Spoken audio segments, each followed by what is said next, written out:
This epiphany, Megan, when I was thinking about our conversation, and I call Andre El Jefe, but I didn't have a nickname for you, and I decided it's going to be Coach. Hmm. And I think this is relevant to our conversation, the rest of our conversation, because we definitely, as a culture collab, we have a team atmosphere, Hmm. and I'm curious, from one D1 athlete to the other, was it intentional to have that kind of culture? Because there's swing coaches, there's individuals, but like the analogy I use is like my coach in college, Coach Bruce Parkhill, my guy.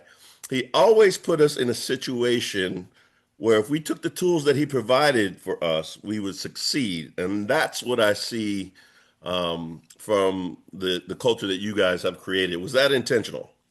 Yeah, it definitely was intentional. It more so when the first company I worked at for 8 years, I think was such a shock to my system as, this 23-year-old 24-year-old who had her whole life had coaches and people that were on your team. And I got into this environment that there was no coaching. There was not even a company meeting where everyone was present. So there was a lot of infighting. And the way people treated one another was so different than what I was used to that when once I was able to leave there and start my own, I had to really think about how I wanted the people to interact, in our company, the first one I created. And number one, we started having, weekly team meetings and figuring out what each person's goals were and tying the goals of the team to rewards, right? Like all the things that happen when you're in athletics, but in a different way, right? Because in athletics, you have something you're reaching for, an achievement. And so people's individual goals, I think, in their careers is that achievement.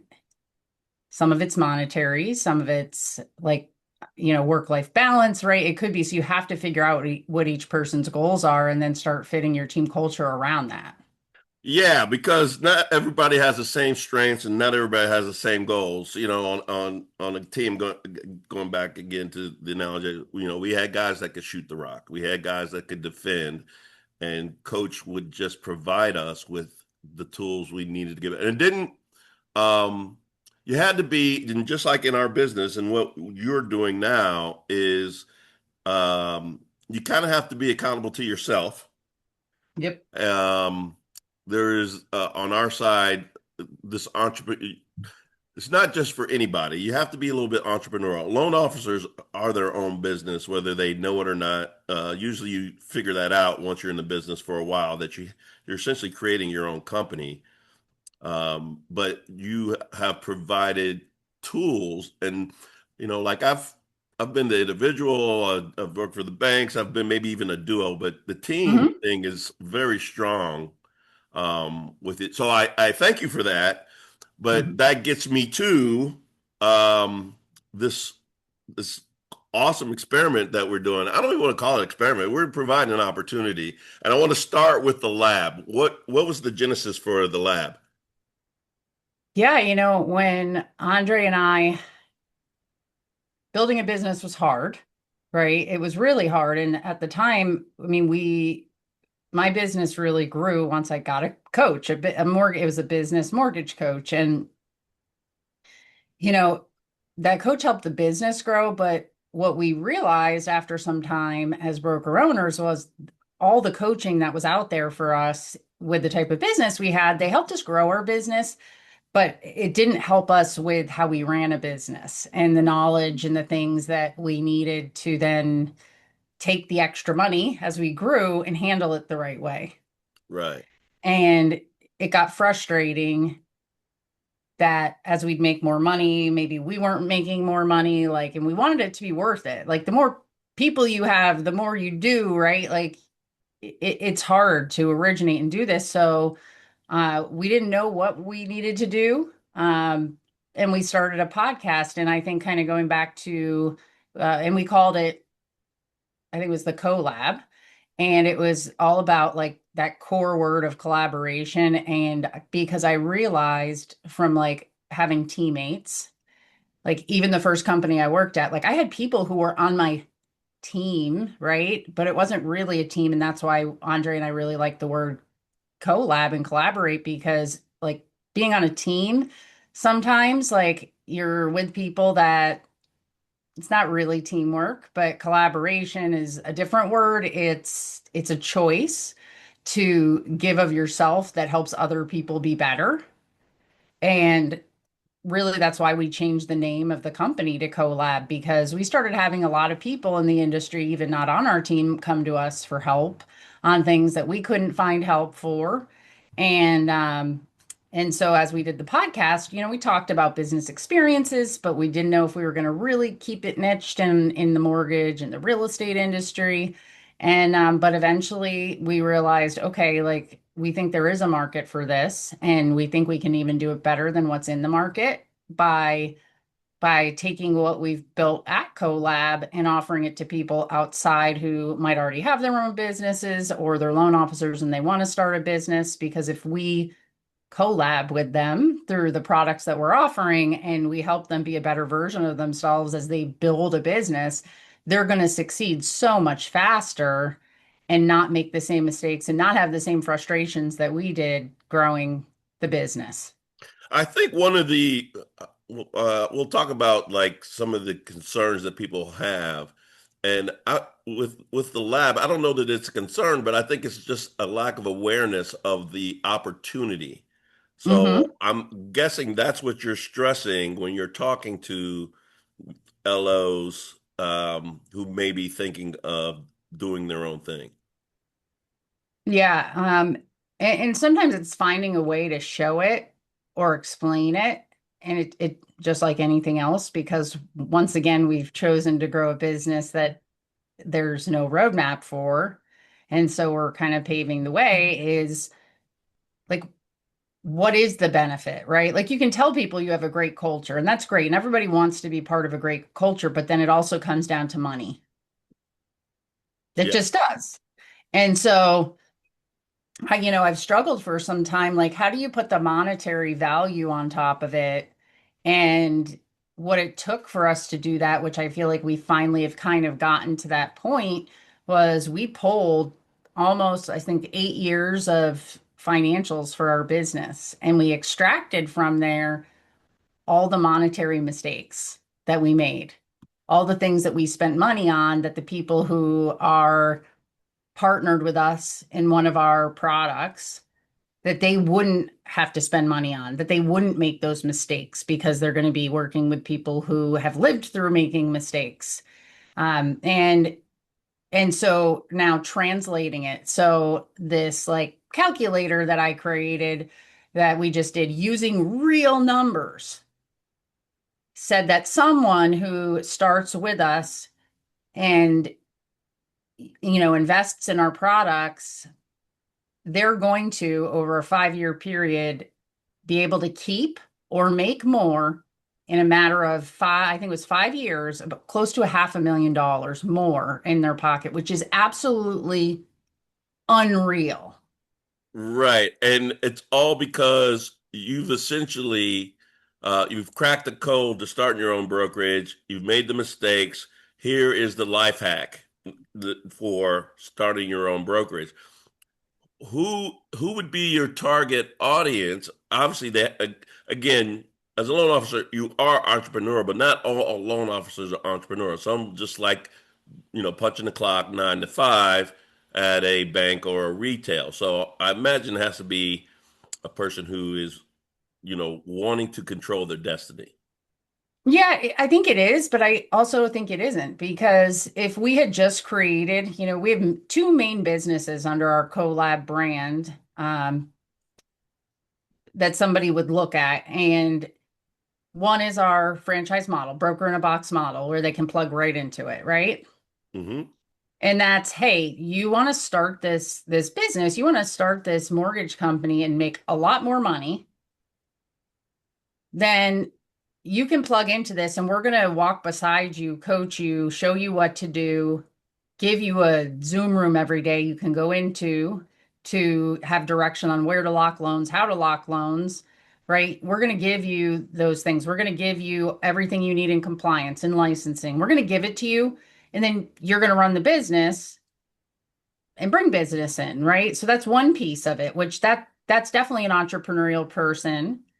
Then you've got person number two, like the second business is what's called mortgage broker concierge. And that really was created for the people who maybe they're a little less entrepreneurial in that they don't want to figure it all out. They do not want to do it. They just want to close loans. Like that's all they want to do. And it took me a little bit of time to add that on. It took about a year because we were getting that feedback from people that we're like, hey, we've got the roadmap. We've got all the things you need. And they're like, okay, who do I need to hire? I don't know if I want to hire someone.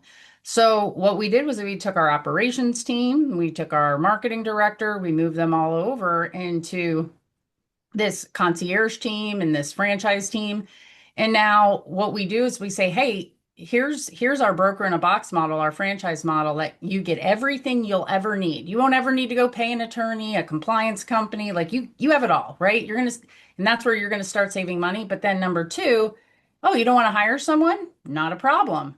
You can add on to it. And instead of hiring someone for $5,000 a month, you can use our concierge team and I'll hire them and I'll manage them for you and they'll do the work that an office manager does. So they'll do the paperwork, they'll sign the banks up, they'll do the compliance, they'll do the licensing, they'll do all of it.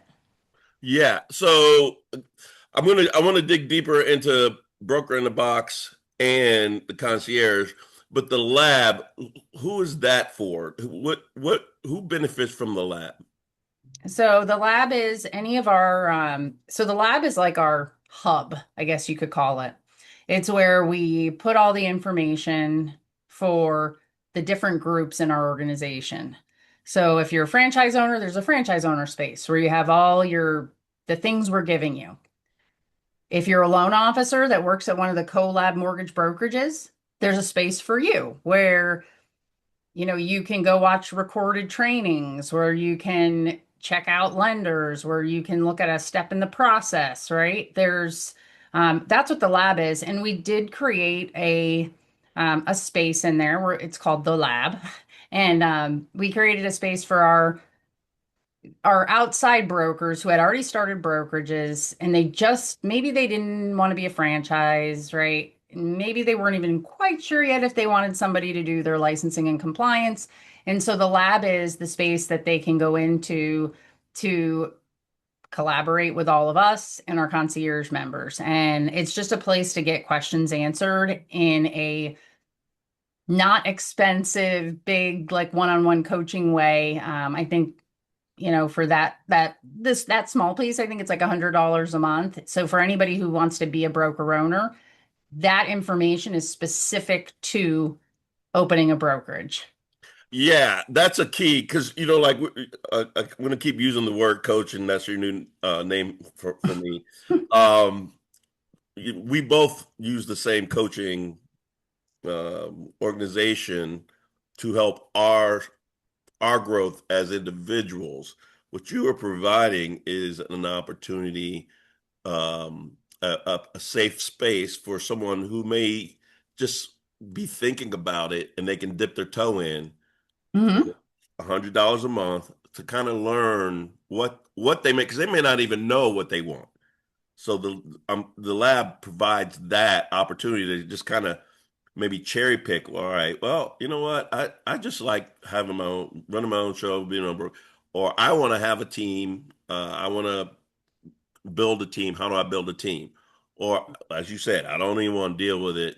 How does that work? So you've essentially integrated a system for anybody or Hmm. soup to nuts to control their own destiny. Is that fair? Yeah. And we're still in the beginning stages of building it. So, when you look at companies, it takes years. It takes 10 years, 15 years, right? So we're Right. still in the first year to 2 years of doing that. And so, it will grow over time, and it's finding how to use these resources to give people the things that they need.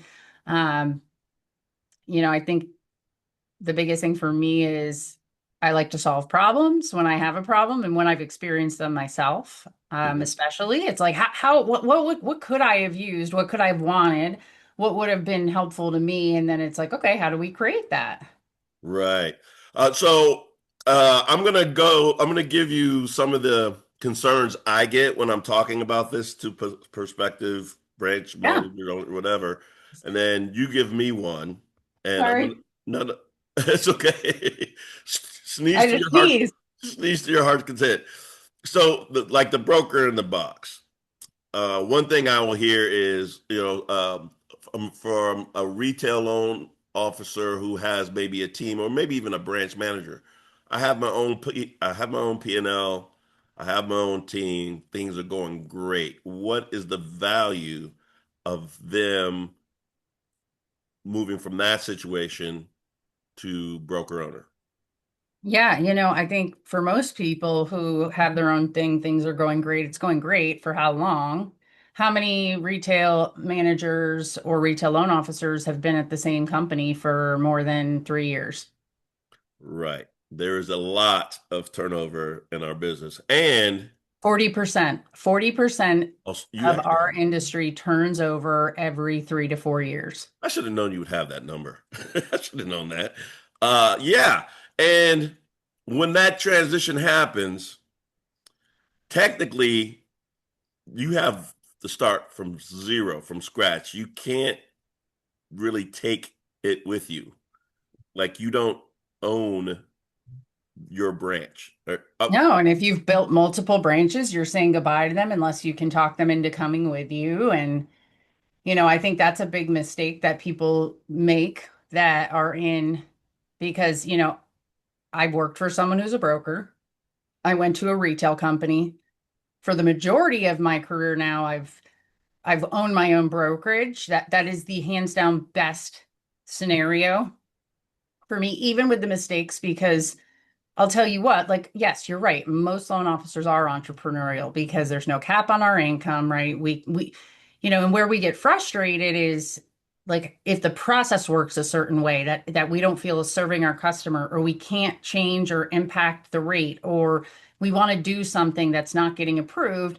And that's when I would get frustrated with when I worked places. Well, I'll tell you what, I've never been frustrated with things like that when I owned. I was more frustrated with I didn't know how to do something, and it's finding the help or taking the time to do it. It was about creating the wheel, right? Like creating the thing is where the frustration came in, and not knowing how to do it, but not like I never got frustrated because I would rather make a bad decision that was my decision than be forced into a decision or be excluded from something or not be able to be who I am and grow my business the way that I wanted to. Right. So you touched on a key point. If you're wanting to leave a legacy or ever extricate yourself from this business while sort of still being in the business, you have to have a process. And you're essentially providing the process. Yeah, I mean, absolutely. And I think another eye-opening thing to me is like we as loan officers, like one of the biggest things, like, and I didn't even realize it, like I didn't get it. So I bet a lot of people don't get this. Like I didn't understand the value of what we're building because until I owned and until I sold my portion of our brokerage to open these other companies, and have a processing company people could put their processors at so that the brokerage could be more profitable. And when they went and, valued it and came up with a number, and I sold, I think, my first 5 shares and got a check for like $55,000. I'm like, oh my gosh, like what? I'm like, I didn't think about this. And then I'm sitting here thinking, oh my gosh, people accept these bonuses to sign on because they're getting bought, because then it makes the value of that company more. And I sat there, I'm like, I don't think loan officers get like how valuable they are. And if they had their own business, it's something they could sell down the road and that they could create a very different life for themselves. And I don't think that they get that. But what we do as loan officers is we sit there and say, don't rent, right? Don't rent. Like Hi. buy because you're building equity. Well, then of course, knowing how nerdy I am, I went and researched like just like when I was doing loans, I used to research what is the net worth of a homeowner versus a renter, and it was like 9,000 to like 90,000. Well, I started doing the research. What is the net worth of a business owner versus a W-2 employee? And it said that a business owner, someone who owns their business, has four times the net worth of people who have never owned their business. Yes. And I sat there and I'm like, holy crap, like, and there's so many loan officers that invest in real estate, but would they ever go find a property and say, I'll manage this for you and I'll collect the two, $300 a month every month. I'll do it for 10 years, 15, 20, but not buy it so they could sell it down the road? They That wouldn't do that. But that's what uh, they're doing with their career. that is so well said. Like that lays it out. So I gave you what do you when you're talking to because I think they're scared to take the jump off the cliff and you're providing the parachute. Mhm. So what do you like what kind of concerns do you get when you're talking to say an LO who's maybe thinking of starting their own brokerage? What's one of the more prevalent concerns they have? So, they'll ask questions about, they always want to see pricing or how the loan system works, or if the CRM, is it their CRM, which it is. I feel like the model that we've built, though, has like literally tackled almost every one of these concerns. We've built it in a way that is so customizable, even though it's a franchise. We've built it in a way that's customizable to each person with the things that they want and that they can use concierge for a year, for 4 years, for 5 years. I think one of the biggest challenges is that when they start looking at the numbers, they're like, you know, well, I could just open this myself. Why would I want to pay $20,000 to get it started? It's like you are going to pay 20. You're probably going to pay 50 to be honest with you, but you just don't know it yet. Right, because there's certain things that you have even in the 5 years that I've been with Collab, there have been some purchases that you're like, okay, we might have wasted some money on that. Yeah. Yeah. I mean, I can pull them up. We've pulled them up and we've looked at it and it's painful. And guess what? You are going to make the same mistakes and it's going to take you twice as long to get open. And you will not close the same amount of loans as if you were part of our group. Right. Well, talking to Milo, like having that conversation with him, and he just was like, number one, he didn't. He wants to produce, Mhm. and your transition team, he just like swears by the transition team because not only did it go smoothly, but like he had his biggest month ever that he's been in the business the month after he became his own franchise. Yeah, he's such a great story because he was in such a not a great place where he was at. And, like a lot of LOs right now, his income was impacted. I mean, he just wasn't feeling good. And, when we said, like, look, you should look at this, he's like, I don't know. So, right, the transition team is, hey, we give you a year. It's like, come try it out. We give you a year to get sponsored by one of our brokerages, and we're only going to sign a contract with you for 12 months or less. Like, we're not trying to do this long term unless you get to be in charge eventually. Right. And he came over and it was such a positive experience, like you said, that 6 months in, he's like, okay, I'm ready. Let's just go. And now his brokerage is approved and getting opened and he'll start making even more money. Um, so I mean, yes, he that was a let's try this, let's see how it goes with the transition team.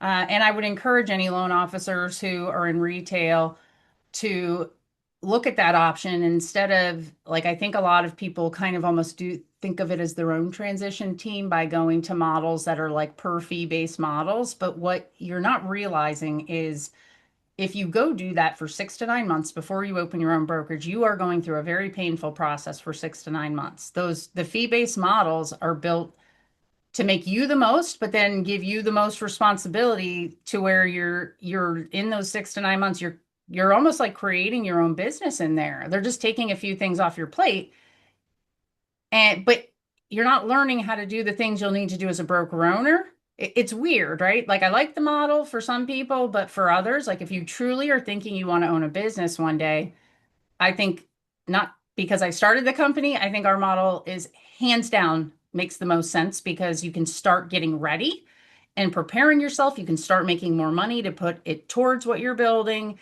and you can start learning how to close more deals because the experience that all of us have when we become brokers on our own is, oh, I've got this deal. There's got to be a lender out there who does it. And we call 6 lenders and we talk to them. And now 4 hours later, we have hopefully found someone. So we have to figure out how to submit it, how to lock it. We're not sure what's going to pop up once it goes in underwriting. Like our transition team members and RLOs don't go through that. They jump into our Zoom room. They say, we tell them, here's the 2 lenders you should look at. Beware of this. And they're off and running so they can go get and grow their business and get another loan. Right. And another one of the and you've addressed it, and this leads me to the concierge and how it would apply to realtors. It's like they have so much, they don't have time. They are killing it buying listing houses. Um, the idea of taking time to create a mortgage entity is very unappealing. It's probably why they haven't done it. So you brilliantly have presented to realtors, realtor teams, and real estate broker owners this opportunity. What is the value to them? Oh my gosh. I mean, and I haven't really focused too much yet on that group. But when we created this at first, I had my family, my husband in mind, meaning, he's a real estate broker who has real estate agents, and they were sending their business to our brokerage. Like, if you have a big enough book of business that uses loan officers and you have the capture rate, you could literally create a situation where you, the loan officers you work with, When you say and you mean the realtor broker owner. the realtor broker owner, you could open this business, invite those loan officers into it where they get to also own a piece of it, where they probably wouldn't do that before. So you're creating that opportunity and that security to those loan officers, to yourself. And then when you own 100% of it, it's your choice to then say, you know what? And I'm going to take about 10, 15, 20% of this company. I'm also going to offer shares to my agents who are the boots on the ground working their butts off so that they can also have a return on money that they invest in the business that they invest in. Yeah. So when you're having this conversation, because what happens is these realtor broker owners, they may have 1 to 3 mortgage professionals that they send their business to. And I know one of the questions I want when we present, it's like, I want my mortgage person to be local. I was like, well, yeah. Perfect. Perfect.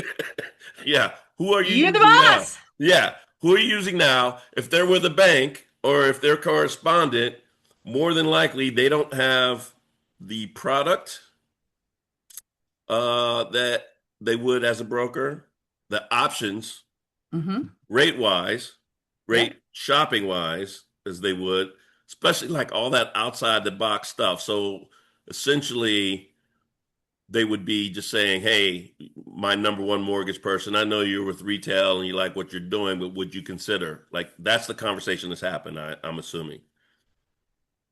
Yeah, and so their main role is to be the leader that they are and to go and sell the opportunity to the loan officer. Right. I think giving the loan officer confidence that it's an opportunity that they, could make more, do more in their career is something a lot of loan officers wouldn't turn down if it Right. was sold to them the right way. Right. And you're my stat guru.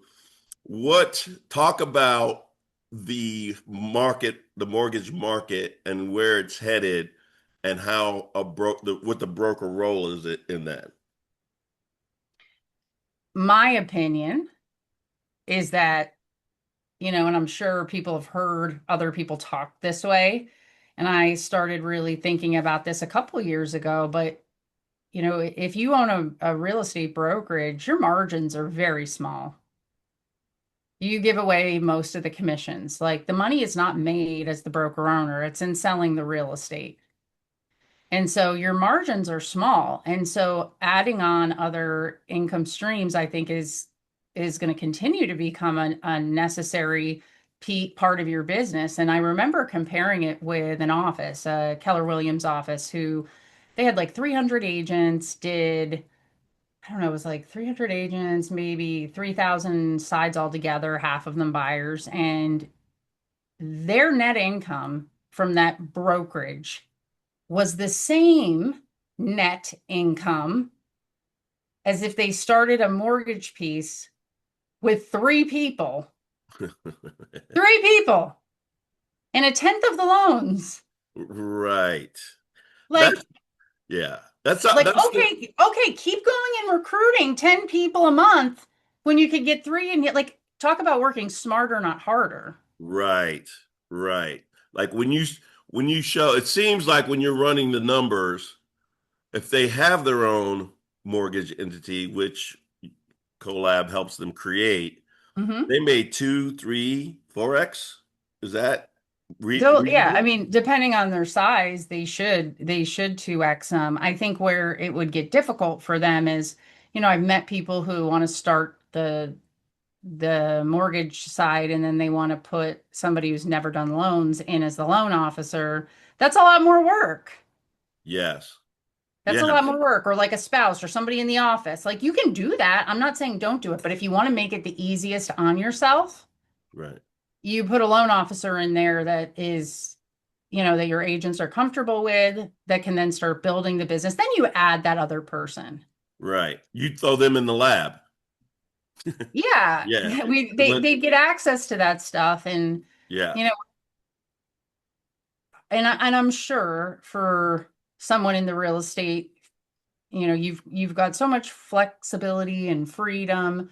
Um, but once again, to create success, like you have to create some uniformity, right? Like all your agents do their own thing. Somehow we got to bring them back in to make this piece a success and to show them how they can be part of that being a success. Right. And just to hit that point again about the being a broker, brokers are starting to take more market share out there Hmm. because our nation is an entrepreneurial nation, and people aren't not as W-2'd as they used to be, Hmm. and you need products to help those entrepreneurs. Yep. And the bigger banks, they're adding some different products, but I'm talking a very small fraction of what's out there that brokers have access to. Right, right. So the market share is heading in that direction where you're going to put yourself in a better position 5, 10 years down the road if you are in the broker space. So Hands down, absolutely. yeah, so you got about 5 more minutes. Mhm.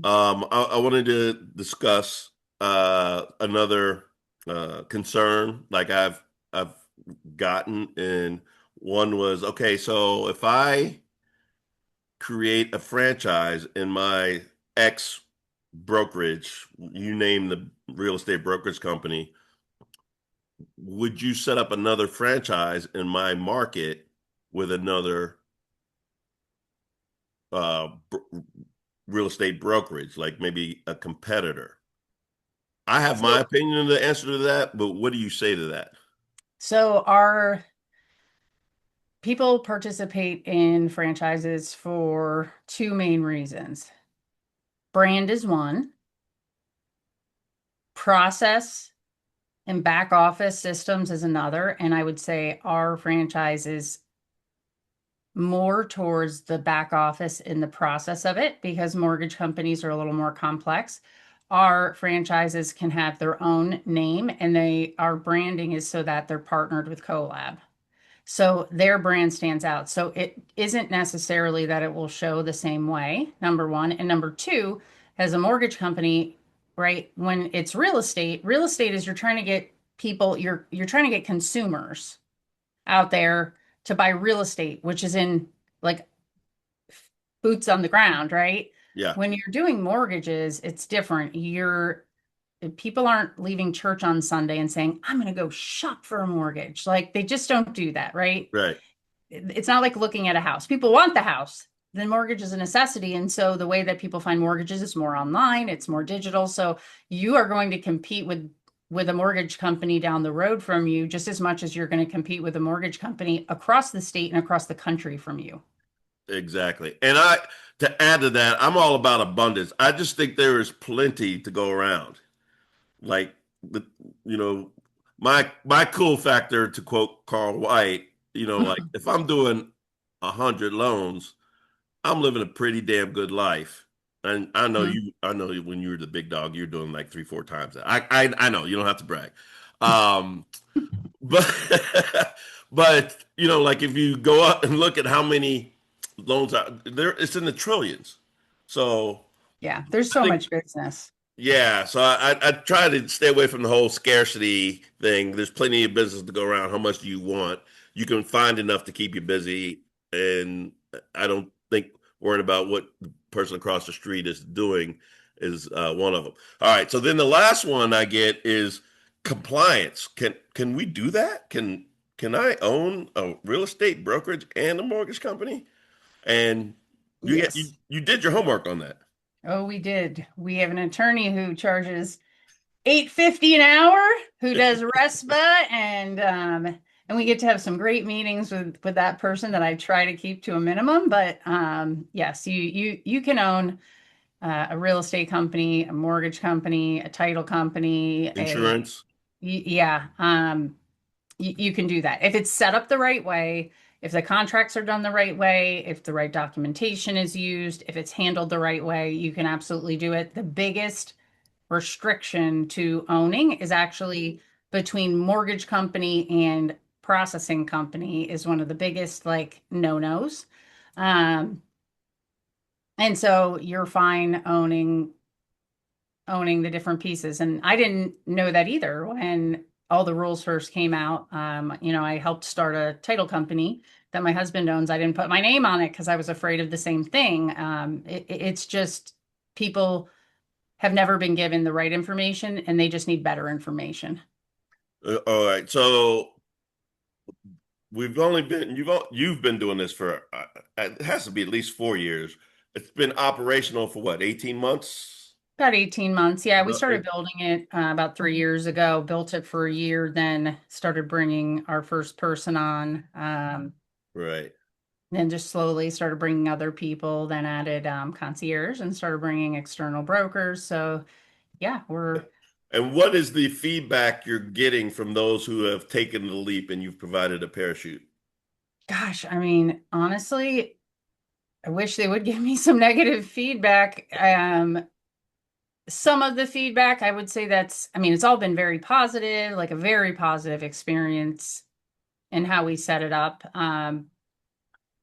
Sometimes because we have so much knowledge and so much information, it's figuring out how to really get it down to what they need Right. at the moment, because you may need some of our brains when you start a year in, 2 years in, right? Like you're going to need different parts of what helps your business at different points. Right. Well, But it it's sounds been like it's been very, very positive and they're all making more money and closing more loans. I mean, it doesn't get much better than that. right. So that is the magic of again, I started it with the coaching. and providing people with the tools to succeed. And I think you have something awesome on your hands, which is why I'm excited about it. Because, like, for me, I don't want to manage anybody.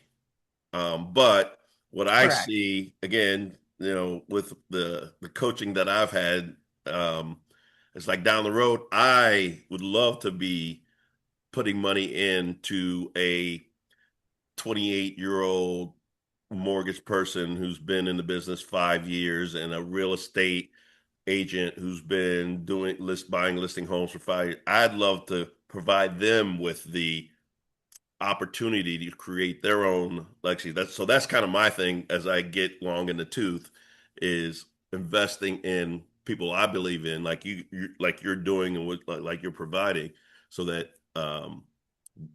And I think you're right. I think it seems the people that are really taking a hold of this are younger. They're under 40, let's call it. I shouldn't say that. We have a franchise that's he's over 40. I mean, our guy Milo is he's over 50. Yeah, You know, but it is. Actually, one of the owners of a big wholesale lender, he texted me yesterday. He said it was so funny. He said, and it's in an article where they said everyone in this space is pale, male, stale, and frail. It's so true. yeah. So the gist of it, like those young, And all you are is male, I'll right? take Like, that. I'll take that as a win.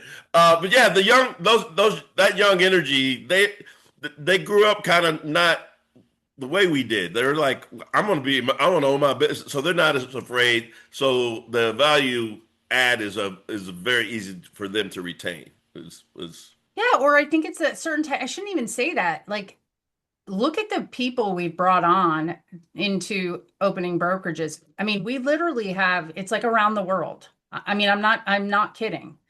Um, you know, we're very are, diverse, just like a team. we are so diverse. Yes, yes, Like, I'm talking, I think every single one of them is bilingual in a different language. Like, yeah. it is crazy, which I think it's amazing, I love right? it. Yeah. And so, and maybe that's part of it. I think with the group that we have, it's, we are very inclusive and we think different. And the more people we bring in that also think different, because if you're going to listen to old school talk, you're not going to get ahead and you're just going to move from lender to lender to lender or have to keep selling homes and never be able to step out and look at what you've built. Yeah, yeah. And again, as I get long in the tooth, it's about the legacy. What am I leaving?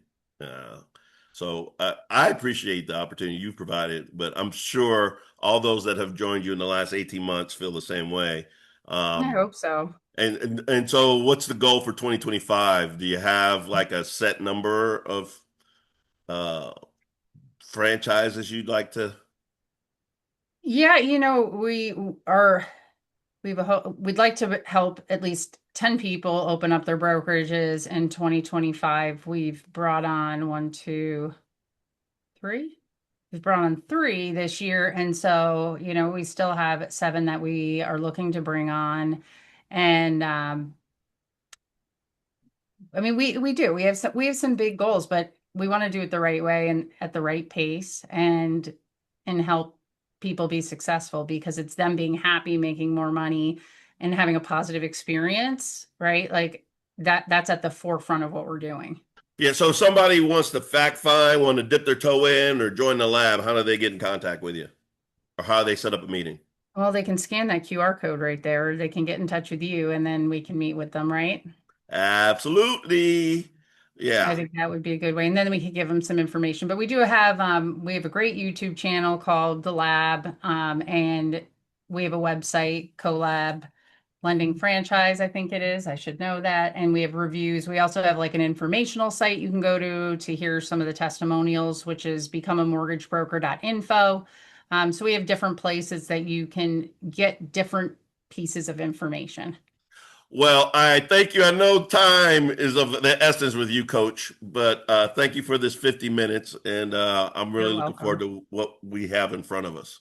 No. And I appreciate you being here with us and believing in it, because that's how you do it, is having people who believe in what you're doing and then are having the patience as you perfect it to make it easier, for someone like you to jump in and help other people. Amen, sister.